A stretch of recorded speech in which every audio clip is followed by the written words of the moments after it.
SK banquet hall central bank के सामने main road Maripur Muzaffarpur का एकमात्र बैंक्वेट हॉल है जहां आप बर्थडे पार्टी से लेकर शादी विवाह तक का कर सकते हैं आयोजन। 2500 स्क्वायर फीट का 3 बड़ा हॉल। एसके बैंक्वेट हॉल में seminar, wedding ceremony, kitty party या बर्थडे पार्टी के साथ अन्य आयोजन को किया जा सकता है। 24 घंटे बिजली पानी के अलावा पार्किंग और लिफ्ट की सुविधा है उपलब्ध। फुल्ली एयर कंडीशन इस बैंक्वेट हॉल में 1 2 नहीं 18 बाथरूम और कई कमरे हैं उपलब्ध। बेहतरीन लाइट से सुसज्जित एसके बैंक्वेट हॉल बुक करने के लिए आज ही संपर्क करें 7005576759 8259954791। Basement parking, first floor hall, second floor hall, third floor room, fourth floor hall. Area wise एक फ्लोर का एरिया 2500 स्क्वायर फीट है। फर्स्ट फ्लोर का, सेकेंड फ्लोर का भी सेम है, थर्ड फ्लोर का भी सेम है, फोर्थ फ्लोर का भी सेम है। इस मैरिज के लिए सबसे अच्छा है क्योंकि बड़ा एरिया, आप चाहे तो 1000 आदमी का भी पार्टी इसमें कर सकते हैं, 500 का भी कर सकते हैं, 200-100 का भी करना हो, कोई बर्थडे करना हो, कोई भी पार्टी करना हो तो आप इसमें आराम से कर सकते हैं क्योंकि 3 हॉल है एक साथ में, तो आप बड़ा से बड़ा भी पार्टी इसमें कर सकते हैं।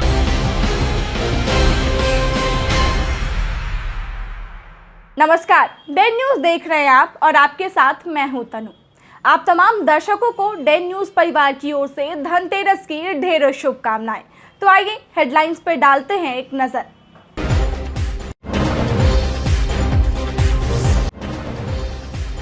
धनतेरस के मौके पे सजा रहा बाजार। सोना, चांदी, टीवी, फ्रिज, लाइट और वाहन की खूब हुई बिक्री।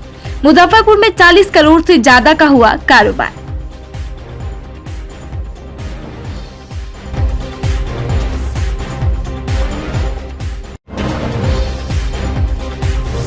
अपने ही दोस्त के पिता को अपराधियों ने गोली मारकर उतारा मौत के घाट। इलाके में दहशत।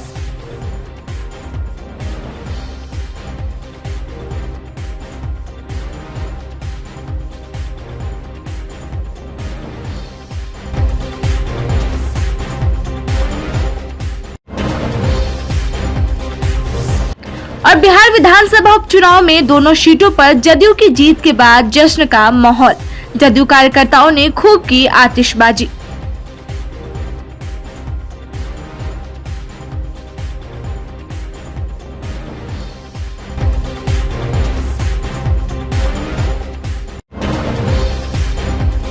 तो ये थी आज की सुर्खियां और अब खबरें विस्तार से।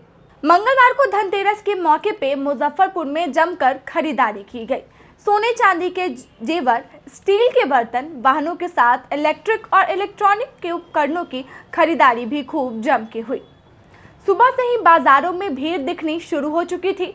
शाम में लोगों का पैदल चलना तक मुश्किल हो गया था। इस साल धनतेरस के मौके पर 30% से अधिक का कारोबार हुआ है। पूरे जिले में 40 करोड़ से अधिक का कारोबार हुआ है। गरीब स्थान सोनरपट्टी जगमग करता रहा। लोगों ने चांदी के सिक्के, सोना का सिक्का, रिंग, झुमका, कछुआ और गले का हार खूब खरीदा। सोनरपट्टी बाजार का जायजा लिया है हमारी संवाददाता श्रुति ने। आज दिवाली का पहला दिन है और हम लोग आए हैं मुजफ्फरपुर के सोनरपट्टी में। आज धनतेरस की तरह बनाया जाता है और इस दिन लोग घर में धन लाना शुभ मानते हैं। महंगाई के कारण यहाँ पे आज भीड़ कम है हर साल के मुकाबले। कोरोना के बाद ये पहला ऐसा दिवाली है जो लोग अच्छे से मना रहे हैं, घर से बाहर निकल पा रहे हैं, पर महंगाई इतना ज़्यादा है कि यहाँ पे लोग कम आ रहे हैं खरीदारी के लिए। तो चलिए हम दुकानदारों से बात करते हैं कि महंगाई को लेकर क्या कुछ बदला है इस साल दिवाली में।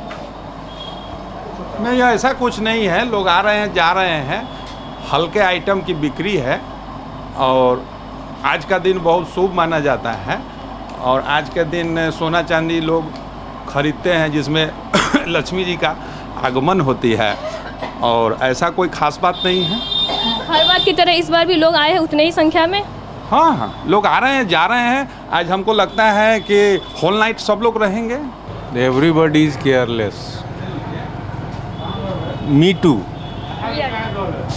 इसलिए ज़्यादा कुछ नहीं कहना है. People are aware but they are doing their approach as a माने कोरोना है ही नहीं. बस पे आप क्या क्या खरीदे हो? पायल खरीदे या चांदी का सिक्का खरीदे. तो आज की मान्यता है कि धनतेरस के दिन सामान खरीदने से घर में धन की आपूर्ति होती है, तो आपका इसमें क्या कहना है? बहुत ही आज का दिन बहुत शुभ का दिन है. हम लोग खरीदारी किए हैं, बहुत खुशी की बात है.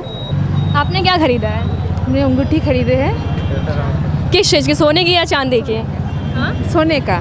तो आपको क्या लगता है महंगाई को लेकर आप इस बार कुछ और खरीदना चाह रहे थे लेकिन महंगाई के कारण अंगूठी खरीद के रह गए? नहीं, ये जो कल्चर होता है, एक रस्में होता है, इसी बारे में जैसे सब लोग अगर मिलजुल कर रहते हैं, जहाँ हिंदू मुस्लिम क्रिश्चियन सब लोग धनतेरस में खरीद रहे हैं, एक इसमें एक मिलन का एक उत्सव लगता है धनतेरस. तो इसीलिए हम भी, मेरा तो धनतेरस ऐसे उत्सव नहीं है क्योंकि मैं बंगाली हूँ, हम लोग उतना मनाते नहीं हैं, और क्योंकि बिहार में भी यहाँ सब लोग मनाते हैं तो हम भी मनाने लगे हैं. आज के दिन झाड़ू का भी काफ़ी ज़्यादा महत्व सोने के साथ, तो आप क्या कहेंगे झाड़ू का? झाड़ू के बारे में बोलता है कि लक्ष्मी आती है घर में, और क्या. हाँ, तो फिर आपने आज क्या खरीदा यहाँ से? चांदी का सिक्का, यही खरीदेंगे. धनतेरस के अवसर पे आप क्या खरीद रहे हैं? अभी तो मम्मी के लिए मंगलसूत्र ले रहे हैं. अच्छा, और अपने लिए? अभी नहीं. तो आज धनतेरस है, तो धनतेरस का क्या महत्व होता है, आपको क्या पता है इस बारे में? धनतेरस के धन कुबेर के पूजा होता है, लक्ष्मी जी गणेश जी के. इस दिन सोना, झाड़ू, ये सब खरीदाया जाता है. तो आप आज क्या कुछ खरीदने का प्लान करके घर से आए हो? बेटी के लिए झुमका खरीदने आए हैं शादी के लिए. तो महंगाई के कारण आपके प्लानिंग में कुछ चेंज आई है कि हाँ अब वो महंगाई बढ़ गई तो कुछ अलग खरीदेंगे जो पहले से प्लान किए हुए हैं? हाँ, कुछ हल्का में ही लेंगे. इतना महंगाई के कारण हल्केपन में आई है ये बात. और आज के दिन के बारे में आपको क्या पता है, क्या महत्व है? झाड़ू खरीदा जाता है, तो झाड़ू क्यों खरीदा जाता है? लक्ष्मी जी का आगमन होता है. आपने झाड़ू खरीद लिया? हाँ, खरीद. तो दिवाली की क्या कुछ तैयारी है आपकी तरफ से? पूरा साफ सफाई हो चुका है और पूजा के तैयारी में है. आज धन कुबेर के पूजा होगा. तो आप आज यहाँ क्या खरीदने आए हैं? आज झुमका खरीदने आए हैं. किसके लिए? खुद के लिए. आज धनतेरस और माना जाता है कि धनतेरस के दिन सोना चांदी खरीदना धन और की समृद्धि लाती है घर में, तो इसमें आपको क्या पता है? और आप? यही कि धनतेरस के दिन सोना खरीदना शुभ माना जाता है, इसलिए. अच्छा, तो आप हर बार आते हो यहाँ खरीदने या इस बार आए हो? हर बार आते हैं, हमेशा आते हैं. तो हम लोग यहाँ सोनरपट्टी में देखें कि कैसे महंगाई के कारण लोगों के खरीदारी में थोड़ा सा बदलाव लाया है और अब लोग हल्की चीज़ खरीदने में ज़्यादा महत्व दे रहे हैं क्योंकि महंगाई के कारण चीज़ें महंगी हो गई है. तो अब हम लोग बात किए यहाँ के जनता से कि वो क्या कुछ खरीद रहे हैं आज के दिन पे. तो मैं श्रुति और अपने सहयोगी आमिर के साथ डेन न्यूज़ मुजफ्फरपुर. बाजार में धनतेरस को लेकर देर रात तक रौनक रही. इस दिन खरीदी गई वस्तु का अलग महत्व होता है. ऐसा कोई दुकान नहीं है जिसमें वस्तुओं का नया स्टॉक नहीं रखा हो. ग्राहक भी उम्मीद करता है कि उसे नई जमाने की चीजें मिले. अब वह घर के उपयोग की वस्तु हो सकती है. इलेक्ट्रॉनिक्स आइटम की बात करें तो सबसे ज्यादा बिकने वाली चीजों में एलईडी टीवी है. इसमें नई तकनीकी आ जाती है. अभी 4G टेक्नोलॉजी वाली टीवी की मांग ज्यादा है. इससे भी आगे की तकनीकी कंपनियां लाई है. इसी तरह ज़्यादा क्षमता और ऑटोमेटिक वॉशिंग मशीन की मांग रहती है. यह स्थिति फ्रिज को लेकर है. लोग इसमें स्टोरेज क्षमता ज़्यादा चाहते हैं. माइक्रोवेव की ज़रूरत पहले से ज़्यादा हो गई है. म्यूजिक सिस्टम भी उच्च तकनीकी वाले आ गए हैं. वहीं धनतेरस पे इलेक्ट्रॉनिक्स आइटम के साथ साथ मोबाइल्स और मोबाइल एसेसरीज की भी जमकर खरीदारी लोगों ने की. इस बार मार्केट में चाइनीज लड़िया की जगह स्वदेशी लड़िया खरीदते लोग दिखे. तरह तरह के लाइटें और कैंडल मार्केट में उपलब्ध है जिन्हें लोगों ने जमकर खरीदारी की. शहर के तिलक मैदान इलाका पूरी तरीके से रंगीन लाइटों से सजा नजर आया. मार्केट में कोई भीड़ नहीं है, जरा भी बाजार नहीं है. मार्केट ठप है, अर्थव्यवस्था डूबा हुआ है. पैसे नहीं तो कहाँ से कोई खरीदेगा. तो कुछ छूट भी दे रहे हैं धनतेरस? छूट पूरा है मगर ग्राहक को आकर्षित नहीं कर पा रहा है. किस तरह का ऑफर चल रहा है? जैसे भी 20% 30% का डिस्काउंट दिया जा रहा है हर माल में, मगर ग्राहक में कोई इंटरेस्ट नहीं है. धनतेरस को इस साल सारा रेंज अवेलेबल है. 99% रेंज अवेलेबल है और रेट पिछले साल से कम है. सबसे ज़्यादा किस तरह का लाइट का मांग है? सबसे ज़्यादा शहर में सिंगल कलर का डिमांड है कॉपर वायर में, और गांव रूरल एरिया में मल्टी में लोग खोज रहे हैं जिसमें कलर चेंज होता रहता है उस टाइप का. सर ऑफर यही है कि कंपनी जो है सो डिस्काउंट कर रही है और हम लोग भी डिस्काउंट कर रहे हैं। प्लस इसमें क्या है ना कि जैसे कि आप 32 इंच से स्टार्ट होता है तो 32 इंच में डिस्काउंट हो रही है, और ऊपर के जा रहे हैं 43 ले रहे हैं या कोई अन्य मतलब कि 43 या 55 या 50 ले रहे हैं, तो उसमें हमारे तरफ से 6 से 7 हज़ार का एक हेडफोन दिया जा रहा है ब्लूटूथ का। और प्लस क्या है ना इसमें कि जैसे कि 1 EMI ऑफ है, अगर आप बजाज फाइनेंस से लेते हैं तो उसमें आपको सस्ता सुविधा पड़ रहा है, जैसे कि 3 महीना के बाद आप जो आपका EMI कटेगा ना प्लस 1 महीना का EMI रिटर्न हो जाएगा। और इसमें बढ़िया ऑफर चल रहा है। ग्राहक तो बढ़िया आ रहा है। धनतेरस को लेकर समझ लीजिए बहुत अच्छे ग्राहक आ रहे हैं, और ऐसा नहीं है कि सेल बहुत बढ़िया है, बहुत अच्छी सेल है, हमको अच्छी लगी टीवी भी बेचकर, और बहुत अच्छा सेल हो रहा है। यहाँ पे एक भी ग्राहक वापस नहीं जा रहा है। धनतेरस को लेके हमारे यहाँ हर फ़ोन पे निश्चित उपहार दिया जा रहा है, ठीक है। और इस बार मार्केट उस तरह का नहीं है जिस तरह का होना चाहिए। पहले से बहुत ज़्यादा स्लो चल रहा है मार्केट, कोरोना को लेकर बाज़ार की स्थिति बहुत ख़राब है। महंगाई के वजह से कोरोना के लेके सारा दोनों चीज़ है। कस्टमर आ रहे हैं कि नहीं? कस्टमर पहले जैसा नहीं है, पहले वाला जो बात होना चाहिए वो नहीं है। लिया है क्या, कुछ ऑफर भी मिला है? जी सर, ऑफ़र भी दिया जा रहा है OnePlus फ़ोन, और प्राइस भी ठीक ठाक है।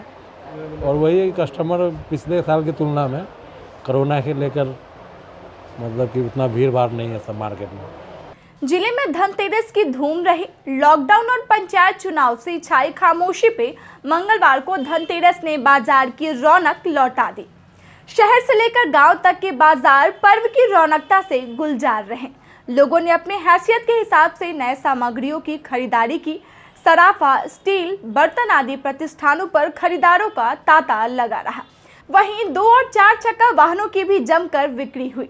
शहर में सुबह और दोपहर की अपेक्षा शाम में खरीदारी की लोग बाजार पहुंचे थे।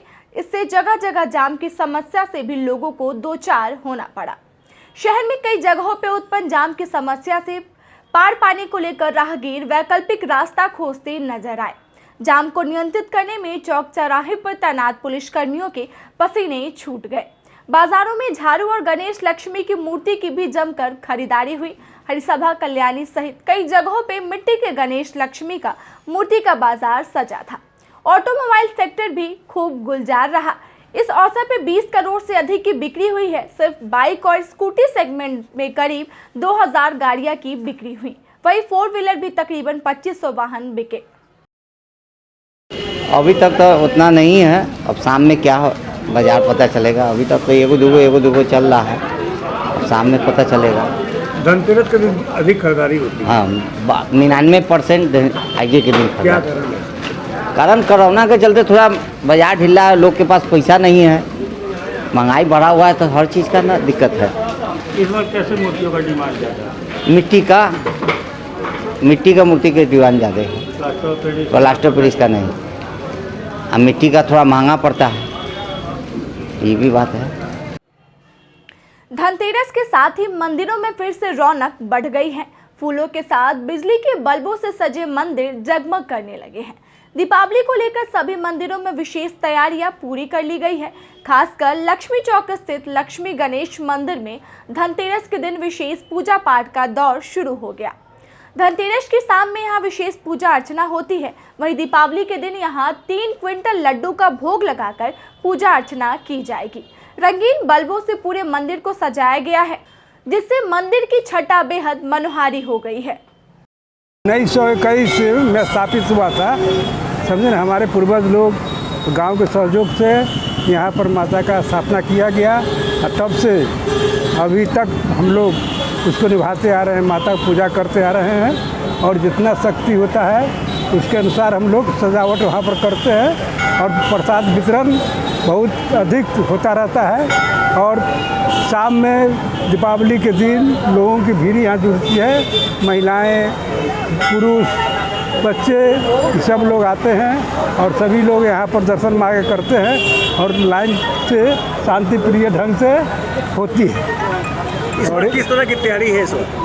इस बार हम लोग का विचार है कि कम से कम 3 क्विंटल लड्डू की व्यवस्था करके और गणेश जी का प्रसाद चढ़ाया जाएगा, भोग लगाया जाएगा उनको। और माँ का हम लोग पूजा करते हैं बहुत श्रद्धा से। और यहाँ पर हमारे अध्यक्ष महोदय प्रोफेसर भगवान लाल सहनी हैं जो हमेशा उपस्थित रहते हैं। इस मंदिर का कुछ खास महत्व नहीं है ना? मंदिर का महत्व क्या है कि ये मंदिर सत्यव्रत सिंह नाम करके एक इंजीनियर थे जिन्होंने अपना आर्थिक मदद देकर माता का स्थापना किए। मुजफ्फरपुर जिले के मीनापुर थाना क्षेत्र के पानापुर ओपी के विशनपुर में दिन दहाड़े गोली मारकर व्यवसायी की हत्या कर दी गई। मृतक की पहचान 40 वर्षीय उमेश गिरी के रूप में हुई है।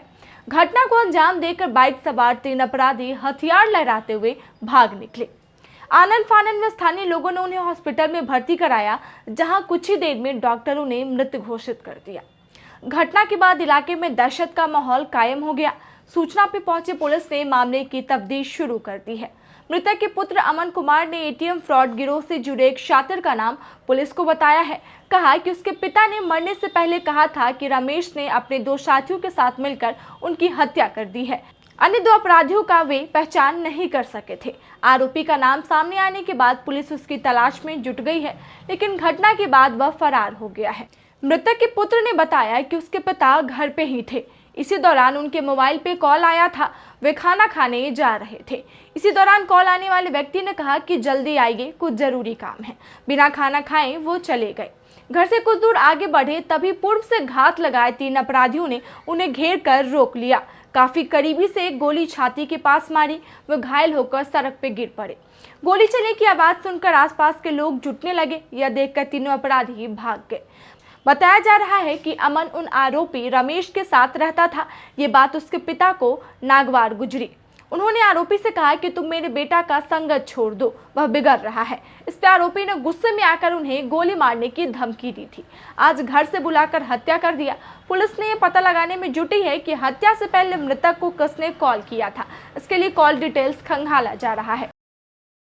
पहले हम लोग को जो मैंने गार्जियन है तो बोलेगा ना कि इसको जोरे नहीं रहो, उसको जोरे नहीं रहो, तो वही हम हमारे पापा ने बोले इनको कि हमारा बेटा काहे बका रहा है, सर तू नहीं रखो इसको जोरे, तो अपना तुम एटीएम अति करता है, चोरी करता है, डकैती करता है, हमको बेटा के यही सिखाएगा क्या। तो हमारा पापा के कुछ दिन पहले बात हुई थी, तो यहाँ हमारे सोनलाल चाहते हैं, तो वो बोले क्या वो कुछ दिन बाद जाके उनको पावर पंचायती कंची होता है वो करवा दिया, तो ठीक हो गया। फिर कुछ दिन के बाद वो मार दिया उनको। आज के डेट में वो वही अति किया है। फोन करके घर से बोला, हम बोले खाना खाने के लिए, पापा बोले कि आ रहे तो खाना खाएंगे, मरना का बोला लिया। कहाँ पे ये घटना कहाँ पे हुआ? ये वह रेपुरा में। क्या गोली मारा गया? एगो। कौन कौन लोग थे सामने वाले?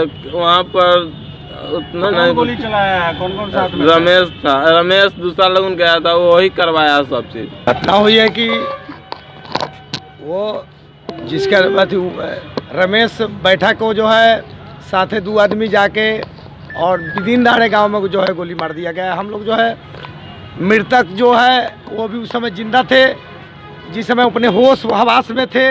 वो जो बोले हैं कि हम पहचाने हैं कि रमेश बैठा आके गोली मारा है, उसके साथ 2 गो जो था वो जो है मधुमन काटी के था, उसका नाम नहीं बताया जो मृतक है। जो उस समय कारण क्या है? विवाद के कारण है कि कुछ दिन पहले जो है उसको धमकाया गया था। उसमें होता है कि सामाजिक स्तर पर लोग लग रहे छोड़िए हटाइए बात गया। वो ये एटीएम गिरोह के मालिक है और सब लोग जानता था कि टोला समाज में तो बहुत बात होता है कि ऐसा घटना घटेगा नहीं। हमको तो यही लग रहा है, परिवार के द्वारा उनको बताया गया है कि पहले से ही विवाद चल रहा था। मुजफ्फरपुर में एटीएम लुटेरा गिरोह का उत्पात थमने का नाम नहीं ले रहा है। हाल ही के दिनों में लगातार एटीएम और बैंक का निशाना बनाया जा रहा है। इस बार नगर थाना क्षेत्र के पक्की सराय चौक स्थित बैंक ऑफ इंडिया के एटीएम को शातिरों ने देर रात टारगेट किया। एटीएम मशीन को तोड़फोड़ कर क्षतिग्रस्त कर कैश चोरी करने का प्रयास किया, लेकिन पुलिस की जांच में कैश चोरी करने में असफल रहने की बात पता लगी है। सूचना मिलने पर टाउन थाना के दरोगा सुनील पंडित ने मौके पर पहुंचकर जांच की है। बैंक के अधिकारी को इससे अवगत करा दिया गया है। दरोगा ने कहा कि बैंक कर्मी के आने के बाद ही पता लगेगा कि कैश चोरी हुई है या नहीं। वैसे अब तक की जांच में कैश नहीं चोरी होने की बात सामने आई है। स्थानीय लोगों ने बताया कि इस एटीएम को पूर्व में भी शातिरों द्वारा तीसरी बार निशाना बनाया जा चुका है, लेकिन तीनों बार कैश चोरी करने में चोर असफल रहे थे। पुलिस छानबीन में पता लगाकर देर रात करीब आधा दर्जन से अधिक शातिर एटीएम के पास आए थे। इसके बाद रॉड से मशीन में तोड़फोड़ कर कैश चोरी करने का प्रयास किया। असफल रहने पर भाग निकले। 1 माह पूर्व लग्जरी कार से आए शातिरों ने कच्ची पक्की चौक स्थित एटीएम मशीन को गैस कटर से काटकर 20 लाख रुपए लूट लिए थे। इस घटना में सदर थाना की पुलिस की हाथ आज तक खाली है। इसके बाद मनियारी में एसबीआई की शाखा और एटीएम में तोड़फोड़ कर चोरी का प्रयास किया था। इन तीनों मामलों में पुलिस के हाथ खाली है। देखिए, घटना तो बड़ा ही दुर्भाग्यपूर्ण है और ये कहिए कि बड़ा दुखद भी है कि तीसरी बार लबे रोड ये हमारा एटीएम है और यहाँ तीसरी बार इसको लूटने का प्रयास किया गया है, इसको तोड़ने का प्रयास किया गया है। आश्चर्य की बात यह है कि पुलिस का भ्रमण, पुलिस की जो पेट्रोलिंग टीम है वो यहाँ से हर 20-25 मिनट या आधे घंटे पे गुजरती रहती है। अपराधियों का मनोबल इतना बढ़ा हुआ है कि पिछली बार जब इसको तोड़ा गया था तो मैंने एफआईआर करवाई थी टाउन थाना में मैंने एफआईआर करवाई थी। लेकिन आज जो स्थिति है, इस तरह का माहौल बना हुआ है। अब हम लोग आरोप और प्रत्यारोप की आज क्या हुआ? आज इसको आपके सामने है जो जो जो जो कहा जाता है कि भाई जो सामने है, जो प्रत्यक्ष है, उसको प्रमाण की कोई आवश्यकता नहीं है। इसको तोड़ दिया है और बुरी तरह से तोड़ा है। आगे से भी तोड़ा है और पीछे से भी तोड़ा है। हमने इसकी सूचना टाउन थाना इंस्पेक्टर ओम प्रकाश जी को भी दी है। मैं प्रयास कर रहा था टाउन डीएसपी को भी इसकी सूचना देने का, उन्होंने अभी फ़ोन नहीं उठाया था, जिसकी वजह से उनसे किसी तरह की कोई बात नहीं हुई। अभी पुलिस की टीम भी आई हुई थी। कितनी बार ये घटना है? ये तीसरी बार हो रही है घटना। कमाल तो ये है कि ये तीसरी बार हो रही है और ये एक तरह से ये जो चोर और उचक्कों का जो है ये चुनौती दे रहे हैं प्रशासन को भी, सरकार को भी। बीच रोड पे हो जाए। बीच रोड पे देखिए, आप देखिए मेन रोड है, पक्की सराय चौक है। वैसे भी ये एरिया बदनाम है। लोग कहते हैं कि भाई अपराधियों का ये डेन है, ये पक्की सराय और ये जो हमारा बनारस बैंक चौक है। लेकिन फिर आखिर अपराधी इस तरह का कहाँ से संरक्षण मिल रहा है, इसको इतना बल कहाँ से मिल रहा है, इसको इतना साहस कहाँ से आ रहा है कि भाई आज इस तरह की व्यवस्था में एक ना व्यापार सुरक्षित है, ना आम आदमी सुरक्षित है, ना बहु बेटी सुरक्षित है। आखिर हम किस तरह का समाज बनाना चाहते हैं, किस तरह का लोकतंत्र बनाना चाहते हैं, हम किस तरह की सुरक्षा लोगों को दे रहे हैं। सूचना कर दिए हैं? हाँ, बैंक को हमने जो संबंधित पदाधिकारी हैं उनको मैंने इसके फोटोग्राफ्स भी भेजे हैं। उनको मैंने इसकी सूचना भी दी है। उनकी तरफ से भी कोई इनिशिएटिव अभी ली जाएगी। कुशेश्वर स्थान और तारापुर उपचुनाव में जेडीयू उम्मीदवारों की शानदार जीत के बाद जगह जगह जश्न मनाया जा रहा है। इसी क्रम में मुजफ्फरपुर में भी जदयू कार्यकर्ताओं ने जश्न मनाया है। पक्की सराय चौक के समीप जेडीयू सेनानी प्रकोष्ठ के महानगर कार्यालय पर जदयू कार्यकर्ताओं ने एक दूसरे को गुलाल लगाकर जीत का जश्न मनाया, साथ ही पटाखे भी फोड़े। इस दौरान प्रदेश महासचिव डॉक्टर एम राजू नायर ने कहा कि यह विकास की जीत है और मुख्यमंत्री नीतीश कुमार विकास पुरुष है। जी, आज जो बड़ी जीत हमारी जदयू के नेतृत्व में, जो आज माननीय नीतीश कुमार जी ने जो पूरे बिहार को सजाने का काम किया है और महिलाओं से लेकर युवाओं से लेकर सारे तबके, सारे समूह और सारे हिंदू मुस्लिम सिख ईसाई को लेकर चलने का एक नारा देते हैं वो नीतीश कुमार। उसी का जीता जागता नमूना है कि 2 विधानसभा उपचुनाव जो था उसमें हमारा जो सबसे बड़ा जो आपको उम्मीद थी हम लोगों ने काफ़ी दिनों से कैंप किया था। आपके चैनल के माध्यम से आप देखे होंगे कि हम लोगों ने कुशेश्वर स्थान में लगातार वहाँ पे हम लोगों ने कैंप किया था। जदयू के सारे लोग कैंप किए थे। तो आज उसी का जीता जागता नमूना है कि हम लोगों ने भारी संख्या में अमन हजारी जी को हम लोगों ने भारी संख्या से जनता वहाँ की जिताई है। ये जीत जो है, पूरी जो जीत है, ये आवाम की जीत है। ये जीत जो है ये पूरी तौर से कुशेश्वर स्थान के हर एक जो है मतदाताओं की जीत है। आज हम लोग पूरी तौर से खुशी में हैं, इसलिए आज हम लोग पक्की सराय चौक पर महानगर कार्यालय टीम सेनानी के यहाँ पे हम लोग पूरी तौर से आतिशबाजी करके और मिठाई खिला के, गुलाल लगा के ये हम लोग जीत को पूरा मना रहे हैं। तारापुर विधानसभा में भी जीत पूरी तौर से होगी, हम लोग दोनों सीट से जीतेंगे। क्या लग रहा है कि लालू के आने का कोई असर नहीं होगा? लालू यादव जी सिर्फ जो है लाठी पिलावन का बात करते हैं और वो MY समीकरण की बात करते हैं, लेकिन वो सिर्फ ठगने का काम किया है। वो सिर्फ बिहार में अपने परिवार को आगे बढ़ाने का काम किया है, ना उसमें मुसलमान को आगे बढ़ाया, ना कोई भी जाति को आप आगे नहीं बढ़ाया। आप देख सकते हैं कि जब उनकी सत्ता थी 90 में, लूट, हत्या, बलात्कार जैसे घिनौना जघन अपराध होते थे, लेकिन नीतीश कुमार आने के बाद ने दिखा दिया कि बिहार में कैसा विकास होता है। तो आज विकास पुरुष के नाम से आज हमारी सीट 2 आई है और हमें पूरा विश्वास है कि आने वाला विधानसभा फुल बहुमत पर हम लोग जो है जदयू की सरकार बनाएंगे। संत जोसेफ सीनियर सेकेंडरी स्कूल परिसर में मंगलवार को आयोजित कार्यक्रम में अंतर जिला कला उत्सव 2021 में चयनित छात्र छात्राओं को सम्मानित किया गया। कला उत्सव में संत जोसेफ स्कूल की 10वीं की छात्रा नृत्या मिश्रा ने प्रथम स्थान प्राप्त किया है। अन्य प्रतियोगिता में 11th की कोमल कुमारी, 10th की स्वाति कुमारी, 9th की अंकिता, दीप्ति प्रज्ञा और आकृति गुप्ता ने भी भाग लिया। शास्त्रीय गायन में 11th का छात्र आदित्य राज्य ने प्रथम स्थान प्राप्त किया। मुख्य अतिथि नृत्यांगना रंजना सरकार और स्कूल के निर्देशक प्रमोद कुमार ने सभी प्रतिभागियों को पुरस्कृत कर सम्मानित किया। कार्यक्रम के दौरान स्कूल के प्रिंसिपल सुबोध कुमार, शिक्षक विनय कुमार सिन्हा, वंदना, सीमा, अनामिका राज, अशोक कुमार, प्रभात कुमार और हिमांचल मिश्रा सहित अन्य शिक्षक एवं कर्मचारी मौजूद रहे। स्कूल के निर्देशक प्रमोद कुमार ने सराहनीय योगदान के लिए सभी छात्र छात्राओं को शुभकामनाएं दी। साथ ही अभिभावक से कहा कि पढ़ाई के साथ अन्य गतिविधि में भी अपने बच्चों को भाग लेने दे। सेंट जोसेफ आज इतने बड़े उत्सव के रूप में बिहार सरकार के कला उत्सव को, अमृत उत्सव को मना रहा है, ये बड़े खुशी की बात है।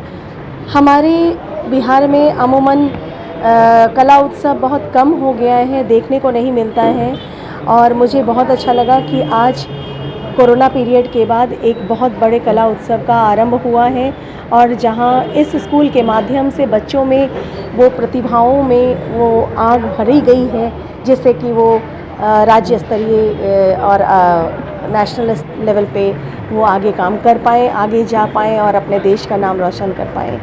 बहुत ज़रूरत है हमें और हमारे पूरे समाज को, हर स्कूल और कॉलेज के शिक्षकों को, प्रिंसिपल्स को आगे बढ़ के बच्चों की सहभागिता को डबल ट्रिपल करने का उनका सहयोग बहुत ज़रूरी है।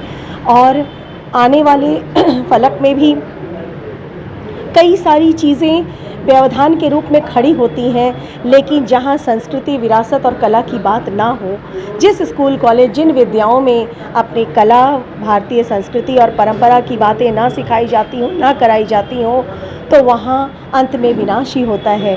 जो बच्चे बिहार शिक्षा परियोजना द्वारा आयोजित कला उत्सव में डिस्ट्रिक्ट टॉपर रहे, जिन्होंने स्टेट के क्वालिफाई किया, विद्यालय की तरफ से उनका सम्मान समारोह किया गया। इसके मुख्य अतिथि मिसेस रंजना सरकार द्वारा उन बच्चों को सम्मानित किया गया। यह वास्तविक तौर से विद्यालय का प्रयास रहा है कि बच्चों में सर्वांगीण विकास हो, चाहे वो कला के क्षेत्र में हो, खेल के क्षेत्र में हो या अन्य विधाओं में हो। उम्मीद करते हैं कि हमारी टीम इस पे आगे अग्रसर रहेगी। मंगलवार को जनक आयुर्वेदिक संस्थान केंद्र मुजफ्फरपुर के तत्वाधान में बाबा गरीबनाथ मंदिर के सत्संग भवन में आयुर्वेद के जनक श्री धन्वंतरी के अवतरण दिवस का भव्य आयोजन किया गया, जिसमें मुख्य अतिथि राष्ट्रीय पिछड़ा वर्ग आयोग के अध्यक्ष डॉक्टर भगवान लाल सहनी, वशिष्ठ अतिथि अपर समाहर्ता डॉक्टर राजेश कुमार सहित आए हुए अतिथियों का केंद्र के संस्थापक संचालक वैद्य ललन तिवारी और कुमार आशुतोष के द्वारा पुष्पमाला से स्वागत किया गया। आयोग में श्री धन्वंतरी सम्मान समारोह के अंतर्गत कला, साहित्य, सांस्कृतिक, धर्म और समाज सेवा के लिए कार्य करने वाले 15 वरिष्ठ लोगों को जनक आयुर्वेदिक सम्मान से पुष्पगुच्छ, स्मृति चिन्ह, शॉल और सम्मान पत्र दे के सम्मानित किया गया। धन्वंतरी महोत्सव मना रहे हैं। जनक आयुर्वेद अनुसंधान केंद्र के तरफ से धन्वंतरी दिवस मना रहे हैं। मैं डॉक्टर ललन तिवारी वैद्य जी बहुत दिनों से धन्वंतरी दिवस मनाता आ रहा हूं और मुख्य लोगों को, समाज के मुख्य लोगों को सम्मानित करता आ रहा हूं। इस साल बाबा गरीबनाथ सभागार में जगह लिया हूं और वहीं लोगों को सम्मानित कर रहा हूं। वहीं भगवान धन्वंतरी का पूजनोत्सव करके और गणमान्य लोगों को सम्मानित कर रहा हूं और यही मेरा कार्यक्रम है। आगे लोग हमारे कार्यक्रम से लाभ उठावे, आयुर्वेद से लाभ उठावे। यही मेरी कामना है। पुस्तक भी लोकार्पण किया गया। पुस्तक लोकार्पण किया है सप्तम जीवेत मेरे द्वारा लिखी गई एक पुस्तक है जिसका लोकार्पण पूर्व डीजीपी गुप्तेश्वर पांडे जी किए और आज उसका वितरण किया जा रहा है। भगवान धन्वंतरि जयंती पर नागरिक मोर्चा के द्वारा महान स्वतंत्रता सेनानी ज्ञान मोहन दास कक्ष में जयंती समारोह का आयोजन किया गया, जिसमें भगवान धन्वंतरि को पुष्प अर्पित किया गया। साथ ही असहाय और गरीब बच्चों के बीच फल और बिस्किट का वितरण किया गया। मौके पर मोर्चा के महासचिव मोहन प्रसाद सिन्हा सहित कई लोग उपस्थित रहे। भगवान धन्वंतरि की जयंती पर नागरिक मोर्चा श्री नवयुवक समिति ट्रस्ट के संयुक्त तत्वाधान में हम भगवान को नमन करते हुए यह प्रार्थना करते हैं कि संपूर्ण मानव समाज सुखी और स्वस्थ रहे। इसी प्रार्थना के साथ आज हम लोग उनके चरणों में पुष्प अर्पित कर रहे हैं। धनतेरस के दिन भगवान धन्वंतरि का जन्मदिन पहले आयोजित होनी चाहिए। भगवान धन्वंतरि समुद्र मंथन में कलश लेकर प्रकट हुई थी, अमृत का कलश। इसलिए शास्त्र कहता है, धार्मिक मान्यता है कि आज धनतेरस के दिन कलश खरीदना या जल रखने वाला कोई भी बर्तन खरीदना बहुत ही शुभ होता है, क्योंकि भगवान धन्वंतरि कलश लेकर ही प्रकट हुई थी। मंगलवार को गोला स्थित वीणा कला आश्रम में भगवान धन्वंतरि जी की पूजा अर्चना केदार प्रसाद के द्वारा की गई। इस मौके पर कई आयुर्वेद चिकित्सकों सहित कई वक्ताओं ने दिनचर्या, आहारचर्या, आयुर्वेद पद्धति से जीवन जीने का प्रकाश डालते हुए कहा कि आज की आधुनिक भागदौड़ भरी जिंदगी में लोग अपनी बीमारी जड़ से मिटाने के बजाय हाथों हाथ ठीक होकर स्वस्थ होना चाहते हैं। आयुर्वेद के उपचार में बीमारी जड़ से समाप्त होती है। इस मौके पर आयुर्वेद के चिकित्सकों को अंग वस्त्र देकर सम्मानित भी किया गया। जो विश्व को अमृत प्रदान करने के लिए ब्रह्मा जी से प्रस्तावित भगवान शंकर के कृपा और सभी देवताओं, इंद्र, सूर्य, सभी के कृपा पात्र धन्वंतरि जी महाराज अर्जुवेद का उन्होंने विस्तार किया और आज कल युग में अर्जुवेद के कारण ही बहुत सारे लोगों की जीवन, प्राण, शक्ति अदम्य उत्साह के साथ अभी वर्तमान में मौजूद है। कुछ फिलहाल भौतिकता के चक्कर में अगर लोग एलोपैथी दवा करते हैं तो उनकी मानसिकता है, परंतु हमारी समझ है कि जो प्रकृति प्रदत्त धन्वंतरि जी द्वारा जो औषधि दी गई है, यही जड़ मूल से याधि व्याधि का समन करने का, नाश करने का एकमात्र आधार है धन्वंतरि जी द्वारा प्रदत्त अर्जुवेद। अर्जुवेद का मतलब ही होता है आयु, मतलब जीवन और प्राण, और उसका वेद, उसके बारे में उसके ज्ञान का विस्तार बताना, यही अर्जुवेद है। दीपावली और धनतेरस को लेकर लोगों की तैयारी अंतिम चरण पर है। घर घर साफ सफाई का कार्य जोर शोर से चल रहा है। वही धनतेरस पर खरीदारी की लिस्ट लोगों ने तैयार कर रखी थी। मंगलवार को धनतेरस पर बाजारों में खरीदारों की भीड़ रही, लेकिन सड़कों के साथ ही मुख्य चौक चौराहों पर फैली गंदगी पर से गुजर कर ही ग्राहकों को खरीदारी करनी पड़ी। मंगलवार को शहर के चौक चौराहों पर कचरे की ढेर लगी रही। साफ सफाई करने वाले दुकानदारों द्वारा शहर को गंदा करने में कोई कोर कसर नहीं छोड़ा गया।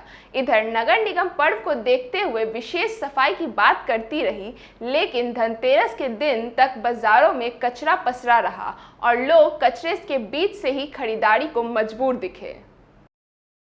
देखिए, त्यौहार का समय है और बिहार के मुजफ्फरपुर जो है उत्तर बिहार की राजधानी है, लेकिन स्वच्छता के नाम पर नगर निगम बिल्कुल फेल है। कहीं जहां देखिए वहां कूड़े का अंबार पड़ा हुआ है। जहां देखिए लोग देखते हैं नगर निगम को हमेशा कोसते रहते हैं। नगर निगम का जो नगर आयुक्त है अब वो भी मतलब खुल के राजनीति करते हैं। मेयर की बात छोड़ दीजिए, ये इस तरह के नगर निगम में उलट पलट है कि जनता ऊब चुकी है इन लोगों से। और इतना महत्वपूर्ण पर्व है हम लोगों का, और ये दीपावली है, आज धनतेरस है। आज धनतेरस के मौके पर जिधर देखिए शहर में कूड़ा का अंबार ही अंबार है, और यहाँ के जो भी जनप्रतिनिधि हैं वो सबको जनता कोस रही है। और दिवाली जैसे पर्व पे भी नगर निगम सफाई के मामले में फेल नजर आ रही है, क्या कुछ कहेंगे? ये बात तो आज हम सुबह से और कल और आज सुबह से मैं खुद मॉनिटरिंग कर रहा हूँ, देख रहा हूँ कि ये बात सही है कि सफाई के नाम पर नगर निगम पूरी तरह से फेलियर है। अगले साल याद होगा कि हमने सफाई का जो स्थिति मैं दयनीय देखा तो मैंने नगर आयुक्त को कहा अगर सफाई व्यवस्था सही नहीं होगी तो मैं इस्तीफा लिख दूंगा, और उसके चलते शहर पूरी तरह से और सफाई धनतेरस रात तक हो गई थी। लेकिन आज हमें ये कहने में कहीं चक नहीं है कि नगर निगम पूर्णतः फेल है, और ये 6 महीना से चल रहा है। ये जनता को जवाब देना होगा यहाँ अधिकारियों को। ये पूरा नाला से लेके पूरा कचरा भरा हुआ है। मोती झील पुल जो है इतना ये हृदय स्थली है और सब जगह का वो हाल है, हम देख रहे हैं। ये लास्ट ईयर बहुत बढ़िया था, 6 महीना से अभी तक कोई काम नहीं हो रहा है, कोई चीज़ व्यवस्था नहीं सही नहीं हो पा रही है। मंगलवार को एमडीडीएम कॉलेज के स्पोर्ट्स विभाग द्वारा दीपोत्सव मनाया गया। प्राचार्य डॉक्टर कनुप्रिया ने दीप जलाकर उत्सव का उद्घाटन किया। प्राचार्य ने कहा कि ये उत्सव संदेश देता है कि भारतीय संस्कृति कितनी समृद्ध है। आने वाली पीढ़ी को इस तरह की आयोजनों से अपने संस्कृति के संबंध में जागरूक करना और उन्हें इन धरोहरों को बचाए रखने का संदेश देता है। सभी शिक्षकों ने दीप जलाया। उत्सव का नेतृत्व महाविद्यालय क्रीड़ा परिषद की अध्यक्ष डॉक्टर शकीला अजीम ने किया व संचालन खेल प्रशिक्षक प्रतिभा और सपना कुमारी ने किया। वहीं लावा के घरौंदा भरा गया, 101 दीप भी जलाए गए। हर्ष और उल्लास के साथ फुलझड़ी जलाई गई। मौके पर विद्यालय की छात्र छात्राओं के साथ कई शिक्षिका भी मौजूद रही। दीपोत्सव मनाने के पीछे हमारा मकसद यही है कि हमारे जीवन में जो मुसीबतें आ गई हैं, जो अनावश्यक, और हमारा जीवन जो बहुत उथल पुथल हो गया है, वह फिर से इस दीप की तरह से प्रकाशमान हो और उज्जवल हो, और सारी बुराइयां जो हैं वो इसी दीपोत्सव के साथ समाप्त हो जाए और हमारे जीवन में भी प्रकाश की ज्योति हमेशा के लिए बनी रहे। ये सही मैं संदेश देती हूँ अपनी छात्राओं के लिए, अपनी शिक्षिकाओं के लिए, शिक्षकेतर कर्मचारियों के लिए। ये दिवाली हम लोग बचपन से मनाते आए हैं। कोरोना की वजह से 2 साल हम लोग इसमें रुक गए और अभी थोड़ी सी परेशानी आई, लेकिन इस साल फिर हम लोग पूरे हर्षोल्लास के साथ मना रहे हैं। दीपक और मेहंदी ये 2 चीज़ है। दिया जल के हमारी रोशनी को, जल हमारी ज़िंदगी को उजाला देता है, और मेहंदी पिस के रंग डालती है। तो मैं इन दोनों चीज़ों की बहुत ज़्यादा इज्जत करती हूँ, और मुझे लगता है कि मेरे बच्चों की ज़िंदगी में इतना उजाला छाए, इस यहाँ से जो भी स्टूडेंट निकले और वो बहुत ऊंचाई तक जाए। और इसके साथ साथ इस दीपोत्सव का महत्व ये भी है कि इनको अपने कल्चर के बारे में पता चले। ये सारी चीज़ें जैसे लावा भरना, मूढ़ी भरना, बताशा, ये सारी स्पेशल चीज़ें हैं इस मौके की।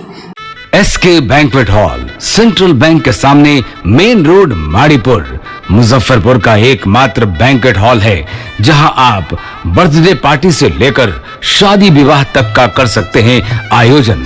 2500 स्क्वायर फीट का 3 बड़ा हॉल। एसके बैंक्वेट हॉल में seminar, wedding ceremony, kitty party या बर्थडे पार्टी के साथ अन्य आयोजन को किया जा सकता है। 24 घंटे बिजली पानी के अलावा पार्किंग और लिफ्ट की सुविधा है उपलब्ध।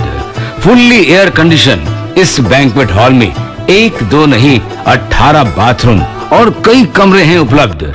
बेहतरीन लाइट से सुसज्जित एसके बैंक्वेट हॉल बुक करने के लिए आज ही संपर्क करें 7005576759 8259954791।